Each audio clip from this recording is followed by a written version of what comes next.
you have a reason, or that is, you have a reason of what you are writing. Like you mentioned on zoning or any of these non-fiction topics. When you send your piece to somebody to look at it, they tend to remove the ingredients. They tend to remove it and put theirs. So it's what can be done. If they tend to put their own ideas, why don't you just put it down like this? Then your own idea will be shaped out. What can be done on this activity? Thank you very much. Well, the job of an editor is not to impose his own ideas. The job of the editor is to help you say what you want to say in a better manner. Okay? So if you have an editor who is trying to change the entire orientation of your piece, then that editor is not helping you. He's trying to write his own piece. But I think that an experienced editor will not go out of his way to rewrite your material and change your focus. However, if the problem is one of understanding or knowledge, and the editor has superior knowledge in that particular area, that particular editor is likely to tell you that what you are saying here is not correct. Okay? And I think that the writer should be humble enough to know that the issue is one of knowledge deficit on his own part, and not that the editor is changing the material. You know, because the editor and the writer, they are supposed to be like collaborators. It's your material, it's going to carry your byline. So the editor is just assisting you. Okay? So I think, but I mean, I know that a lot of people have very large egos. You know, they take your material, they want to turn it into their own. But I must also point out that many writers are also impatient with suggestions. You know, I get to hear this point you are making all the time. You say, oh, you removed the main gist of my article. You know, that part that you removed, that's actually where I was making my point. Meanwhile, maybe that paragraph that has been removed because it's repetitive. Because I read your copy and I say, this point has already been made. Why are you repeating it? You are wasting my time. But the writer will tell you, oh, you just remove the main substance of things. So it's important also to be patient with the editor. Because at the end of the day, he's just assisting you. It's your work. You are free not to take the suggestions. Yes.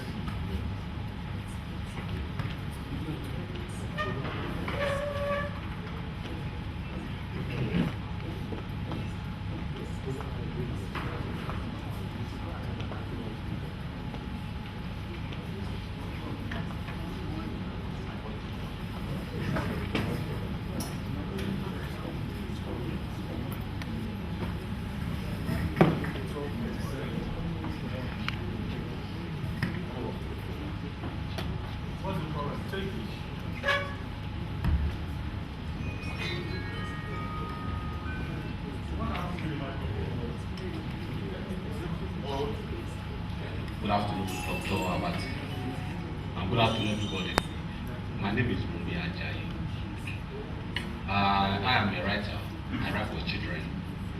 And I have some works to relation for that. I have some issues concerning writing as a Nigerian African and trying to write to imitate Americans, the Britons and others. How do I mean? Let me just take some minutes to tell you why I'm here. I came from Lagos. And on Friday when I was called by the organizer that I was shortlisted to attend this event, I was still thinking whether I would come or not. Then on Sunday, when I saw the Guardian on Sunday, and I saw the timetable, I saw your name. I said, well, this is one of the reasons why I have to come here.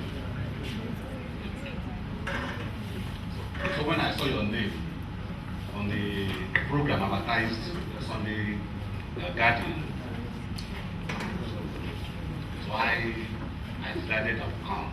But also, of course, to see some other status. The reason why I want to see you is not to praise your style of writing. Like I said, I write for children. I have some stories for children, and I've also actually autographed some of the gifts to you. There was a time I was thinking of what do we do with our children? How do we make our children become writers? So many of us are concerned about ourselves, and many of us do not realize that we want to become writers until we have reached a certain stage. For example, I didn't know I was going to become a story writer. I was trained as a journalist, anyhow. I practiced as a journalist for some time. So I decided to take more interest in how to bring up our children. How do we develop them? So we came up with some ideas, some friends of mine. We sent a letter to you then. Maybe it didn't get to you, but we didn't get any response from you. We are still going to resend the letter anyway. The main issue I'm having now, or let me say the challenge that I'm having now, is that recently a publishing firm in the US called me through a representative. They saw some of my works and they want me to send a manuscript to them. I told them I write for children, I write African stories, and they are so much in love with African stories. For those who are interested in African stories, let me say that there is a market for you out there. But my main challenge is this, the story I'm working on currently. But my main challenge is that if I have to send a material abroad, publishable abroad, I will still want to maintain my own style of writing. I will still want to bring out this African flavor and all of that. I do not want to write like Juno Achebe or like the other person. And I do not want to write like a Sheldon or somebody else. The challenge is this. Do we have to imitate their own style of writing? The way they use their own English, their grammar, the way they do their own plotting, the way they express themselves. Is it possible for us as Africans to maintain our own style of writing as Africans? Well, students of literature who are here would readily admit that I think we've gone beyond this. I mean, the achievement of the last 50 years in African literature is that many African writers have proven that you don't have to imitate any model from any other part of the world. The African aesthetics, if we can use that label, is already very well developed. Okay? What we're saying when we say you must understand language, you must be able to write English, even when your writing has that African flavor, that local flavor, the grammar must be correct. The idioms, you may play games with the idioms, you may play games with the content, you may play games with the material, you can experiment, but the English language is still the English language in terms of structure. That's the point I'm making. If you see bad grammar, it doesn't matter whether it's written by an African or by an Indian. You will know that it is bad grammar. Because if the white man says the past tense of is was, you can't change it and say this is your own African method. This is the whole point that we're making. Okay? Not that you imitate, you write the way they write. No. You can write any way you like, but at least you must respect the rules of the language. That's the point we're making. Yes, next. I think we'll just take two more because I will need to leave. Good afternoon, Dr. Reuben. My name is Greg Wale Williams. I am an education journalist. I feel a lot worried because I've attended this kind of forum. This year alone about 11. And because of my particular interest in education, I don't want to say I'm discouraged, but I want to ask whether it is possible for us to have our energies, our resources channeled towards bringing education controllers. Because our problem now is a government, as far as I'm concerned. From my research and experiment, I found out that the government there have been a stumbling block to education in Nigeria. As I speak with you, 4 months running or thereabouts, the universities in the eastern part of this country, state-owned universities, including the UST here, are sleeping, more or less. And how can we achieve impact? Look at this gathering. I don't think we're up to 200. A lot of resources put into putting this thing together, and there's so much I'm also gaining. Isn't it possible for us to call former ministers of education, the present serving leaders in education? Because I found out that of all the ministries in Africa, for example, the education ministry have the largest parastatals and agencies now. And how are we going to move forward? Somebody is talking about achieving it in another 100 years. We may not get around at that time. So, but sorry, my question in summary is, how can we get those who are leading the education sector to come together and learn this thing? If you teach a few of us and we go to the society, it diffuses. If you teach those who will teach us, we probably will be on the path. So I don't know, that's my question. Okay, very simple, because I should be trying to leave now. I think that generally in this country we have a problem with governance, and it's something that we are all agreed upon, that this country can be governed differently. I mean, before this session started, I was telling someone, I said, look, the publisher, I think she's part of the program, but she's not in the hall right now. She's been doing a lot, publishing a lot of young authors, and she pays a lot of attention, to the quality of the works that she publishes. And I was saying, look, I mean, if you are a small-scale publisher, if it were another country, someone like you should be supported. Government should be giving you a grant, because if they support you, they will be supporting writers, they will be supporting printers, they will be supporting a lot of other people. And what you are doing, you can, reproduce it to a greater extent. But that is in a country where the leadership is enlightened.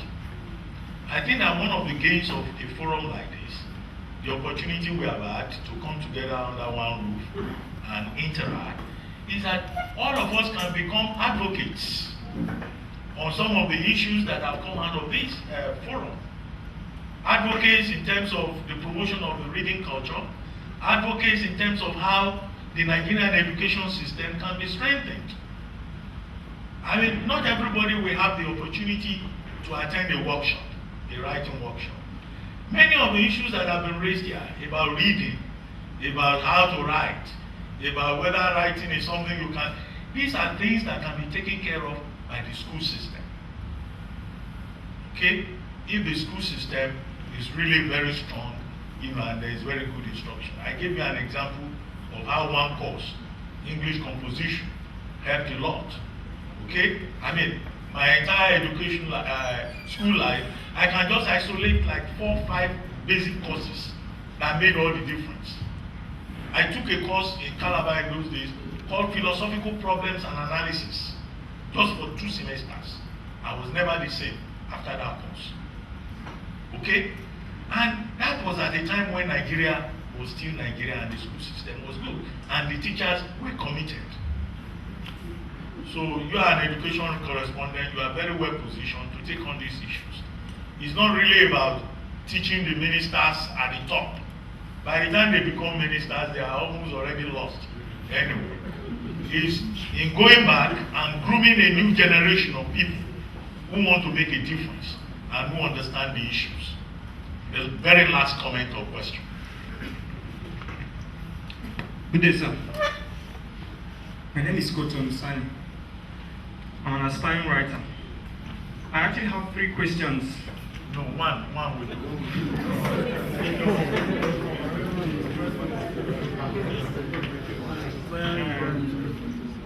How best what's the procedure in submitting a manuscript for publishing?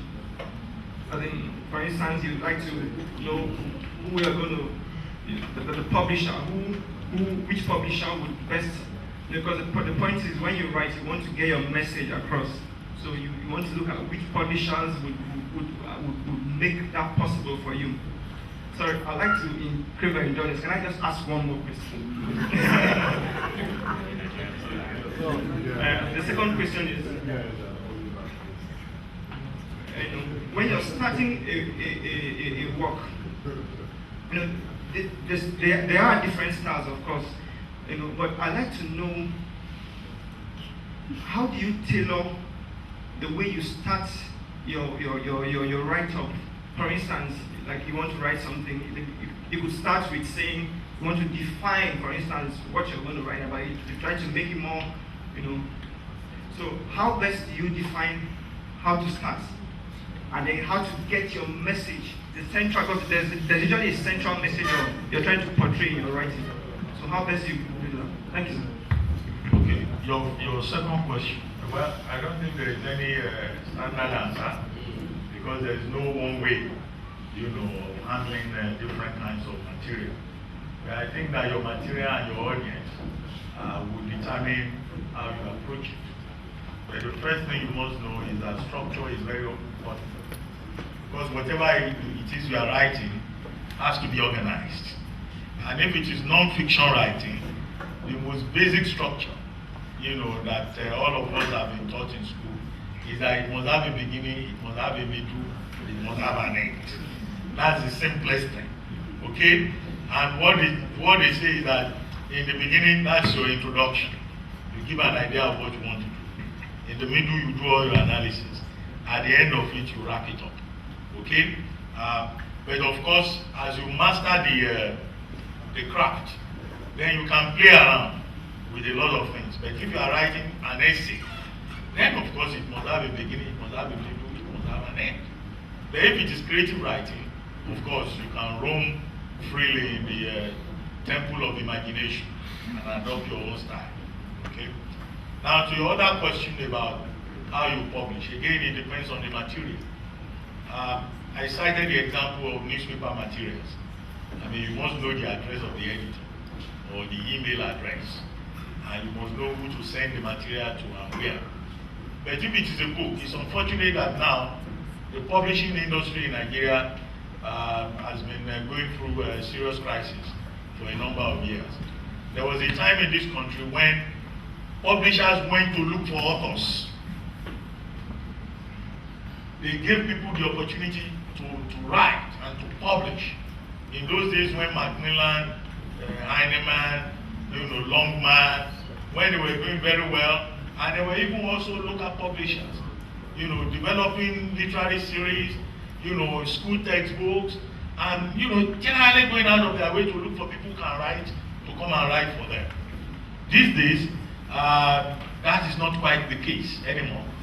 We are now in the age of vanity publishing, or if you like, self-publishing. And also, we're in the age of the biographies, because biographies sell, so publishers are more interested in books that they can publish, and they will organize a very big public presentation, and they invite me to come and review the book. And when it is just about time to review the book, they ask you, say, Dr. Abati, I hope the thing is not too long. Then you start the review, 5 minutes is gone. They say, please, can you summarize? We'll read it in the video. I went to review a book somewhere. After 15 minutes, they said, how many more minutes? I said, I still have 10 minutes. The MC said, please, I'm appealing to Dr. Abati. All the people who want to give us money, they are already leaving the company. He said, please go and publish your review in the Guardian. Don't let all our cheap launchers leave. So that is the situation now in the country. And we're hoping that it will develop, the situation will improve. One of the things that we advocate in this industry for years, we've been asking that the federal government should have a national endowment for the arts. Under a national endowment for the arts, cultural workers, producers, artists, everybody can be encouraged. And when I say national endowment for the arts, I don't mean the kind of campaign talk where the president says I will donate $200,000 to Hollywood.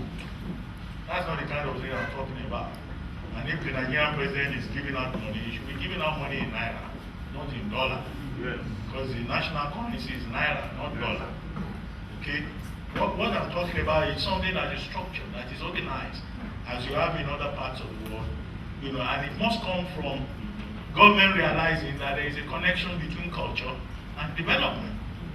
and that cultural workers have a role to play in the development process. Now, of course, many Nigerians publish abroad, and you know, of course, in the age of the internet, you can go onto the internet, you know, and Google publishing houses or contact literary agents. That's the easiest way if you want to publish abroad. And there are some of these literary agents who are interested in writings from Nigeria, and they can assist you to look for publishers. Thank you very much. It's been a pleasure.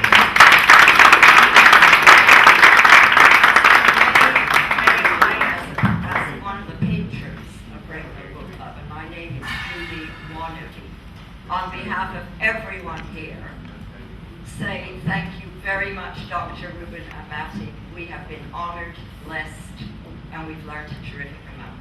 Come again.